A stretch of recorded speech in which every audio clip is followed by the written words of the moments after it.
I don't care what we go through, we gonna survive this. The problem is, you ain't never felt no pain before, you're soft. It's a soft generation. You quit on everything. You quit and you ain't even tried yet. Pain is temporary. It may last for a minute, or an hour, or a day, or even a year. But eventually, it will subside. And something else will take its place. If I quit, however, it will last forever.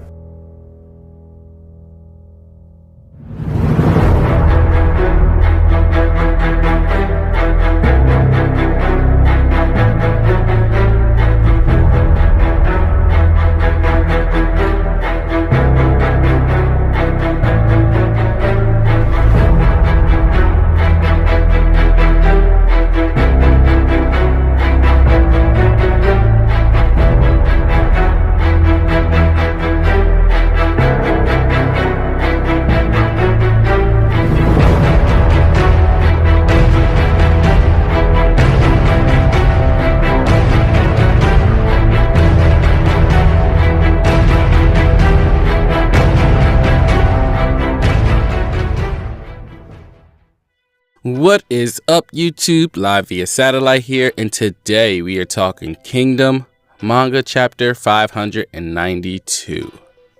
Well guys, it's looking like our fears have turned into reality. It looks like Shosa, one of the original members of the Shin unit, is gone. But I will say this, even though we have another chapter and it may still be more to come, I think the way this was handled was done very, very well. It's a great send-off for a character in the Shin unit that we actually care about. And considering that he was a part of Shin's inner circle, I'm sure this is something that Shin, Ten, and the others are going to be really emotional about. Hell, I'm not even going to lie, man. This is one of them chapters I was glad that I don't do live reactions for, because your boy was getting a serious man cry on.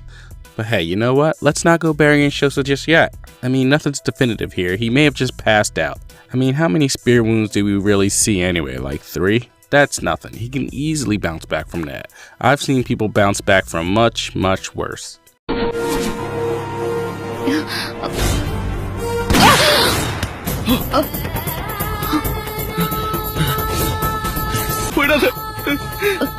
Siddhartha. Enna Manga? Anga parunga. Inga paru.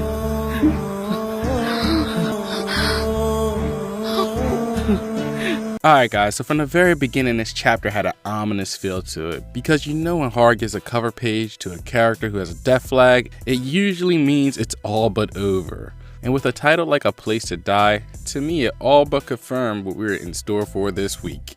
But the actual chapter actually picks up with Shin and the Shin unit still on the offensive, giving it everything they have to break through Chikaryu's third line of defense. And even Gakurai lets us know that when they break through this defense, the only thing that would be left is Chikaryu's HQ.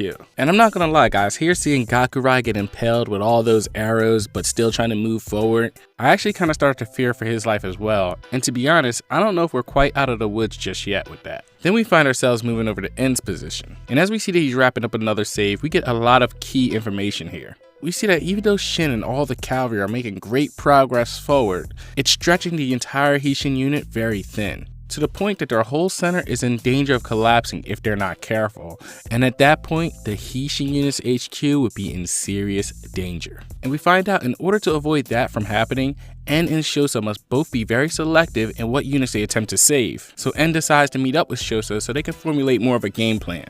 Problem is, once En arrives, he finds out from Shosa's men that Shosa, even though realizing the situation was too far gone, still attempted to rescue Ante's squad, most likely because he realized that all the newbies, especially Kanto, were all stationed there. And the expression on En's face doesn't hide anything. You can clearly tell what he's thinking. Holy shit. Then we move over to Kanto and the rookies, and we're actually seeing just how bad a situation they're in. We see these rookies are getting taken out left and right. Kanto finds himself in a life and death struggle, and you know the situation has reached DEFCON 5 when the F-bombs are just flowing. Fuck! Oh!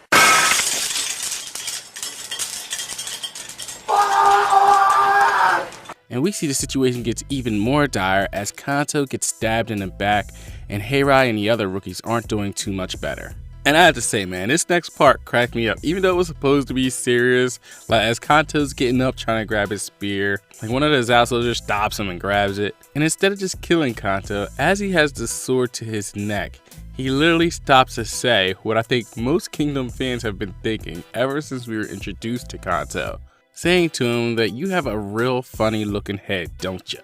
And he even proceeds to grab it, man. Like, that was just out of line. A man should never touch another man's head like that.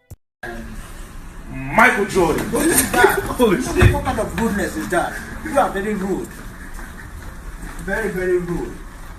But he pays dearly for this insult because as Kanto sees his life flashing before his eyes, Shosa comes in with the clutch save. And as Kanto and the other rookies are just happy to be alive and that Shosa came to rescue them, Shosa tells them not to celebrate just yet because with so many Zao soldiers all around them, it's going to take divine intervention for them to be able to get out of there.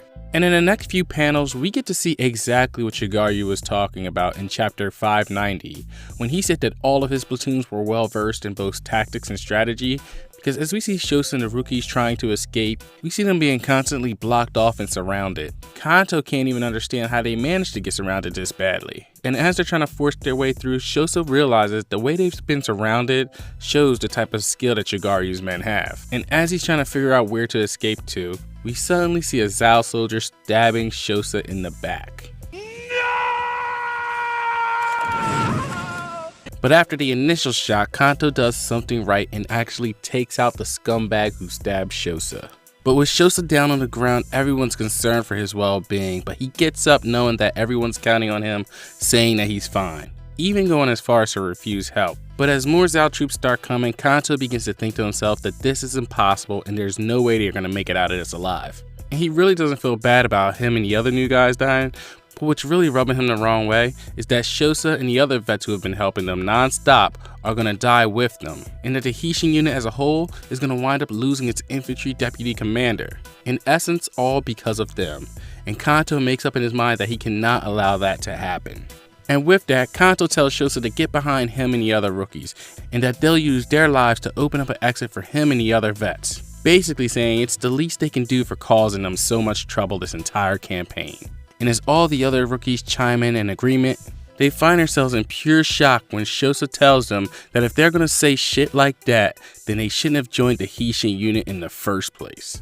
And Shosa goes on to explain to them that greenhorns like them always cause trouble for everyone else, but Oda knew they all joined the Hishin unit for the same reason, to see the same view that Shin does. And that being the case, he doesn't want to hear any nonsense about them throwing their lives away for someone like him. And usually when Shosa's talking, he has a really calm and cool demeanor. So to see Shosa so angered by what they had to say, especially when they had good intentions, you can see it caught the rookies off guard. I don't think they were expecting that kind of backlash. You don't want to fucking be here, do you? You want to go to PCP, that's what you're telling me. Why are you slowing down? Why is it every time I say something you slow down? As if when your brain works, your muscles got to slow down. Because you just having to think is too much damn work for you. Uh-oh, he's asking me a question. Brain has to work, so I'll slow down. God, run! Run! But Shosa continues telling the guys that they heard it from Shin himself, that they were going to produce a miracle on the Shukai Plains, and that accomplishing that goal would lead him down the path to great general, and that their job is to support him in making that happen. Not only him, but the newbies as well, and that this is not their place to die. And with more enemies incoming, Shosa instructs the men to stay close to him, assuring them that all of them will make it out of this. And with Shosa leading the way into a mass of Zao soldiers, we get to see what the difference is between long-term vets of the Hishin unit and new recruits. While Shosa's busy up front taking out foe after foe, Kanto can barely keep up with him. In fact, he would love to get in front of him to help him out even more. He honestly can't understand how he's able to move so quickly, even though he's already been stabbed so badly. And all the while we see Shosa moving through these Zao, he's also taking on a lot of damage. Which makes Kanto wonder even more, how is this possible? And is this what it means to be a member of the Hishin unit's old guard? And as they finally get to the point of breaking through, Kanto realizes that there are less and less Zao soldiers. But we see here as Shosa takes a few more steps, he completely stops. And as everyone's realizing that they're almost there and telling Shosa just to keep on going, there's only a bit more, it's here that they begin to realize that Shosa's running on fumes and he gave it everything he got to get him out of there. And it's here where Shosa began to give some pretty heart-wrenching lines. I mean, these words really hit home as he tells Kanto that he's sorry, but could he try to carry him up to the front as far as he can to where Shin is. He knows that it's asking a lot, but at least at the end, he'd like to be as close to Shin as he can. As he tries to get out the words by his side, his body has reached its limit and he collapses right on the spot. And that was the chapter in a nutshell, guys. Alright guys, so that was a great, even though sad chapter of Kingdom. I mean, if this is how Shosa meets his end, I think Hard did an excellent job with it. And Shosa is a character that's definitely going to be missed, man. I mean, I know we like to talk about a lot of these characters not getting a lot of like screen time, panel time, whatever. But Shosa, actually, as I was looking through past chapters, he actually did have a lot of dialogue. He always had something to say. I even think my man was secretly crushing on 10. But I guess when she's the only chick around for miles on end, you probably couldn't blame him. But Shosa, even though he had that like cool laid back personality about him, was still actually a pretty wise character. I mean, like last review, I was pretty hard on Kanto and the rookies because honestly, I was really mad that Shosa was about to die for them.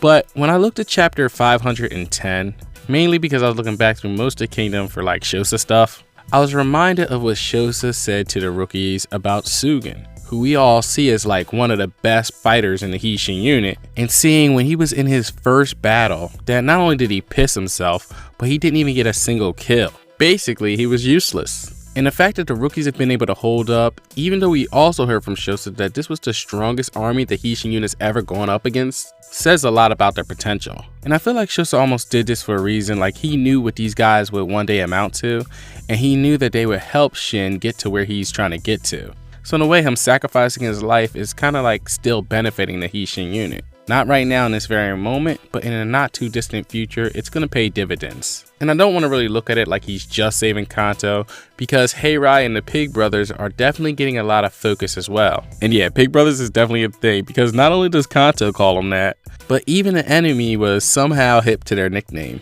But while we're talking about Kanto and the guys, I kind of think there's a little bit of an opportunity for Kanto to showcase a little bit of his skill right now. And what I mean by that, En made a pretty big deal this chapter about the center possibly collapsing if they weren't able to organize and go help people that need to be helped. And the only other person we've seen show good vision recently was actually Kanto. So maybe there's a possibility that En entrusts Kanto to pick up the slack that was left behind by Shosa. But even if that's not the case, I still expect to see some more insight about what's going on with that situation. And for some reason this chapter, I kind of felt like Gakurai was getting a little bit of a death flag put on him. It just seemed like his men looked really concerned when he was getting hit with arrows. And even though it didn't look like it was anything too serious, I wouldn't be surprised if in the next chapter or so he winds up dying too. But to be honest guys, if Gakurai dies, it wouldn't mean as much to me because I honestly always liked Garo more than Gakurai, and I could actually see him being the new leader of the Dukyo troops. And even though it's kind of a shitty thing to say, I mean, it's the truth.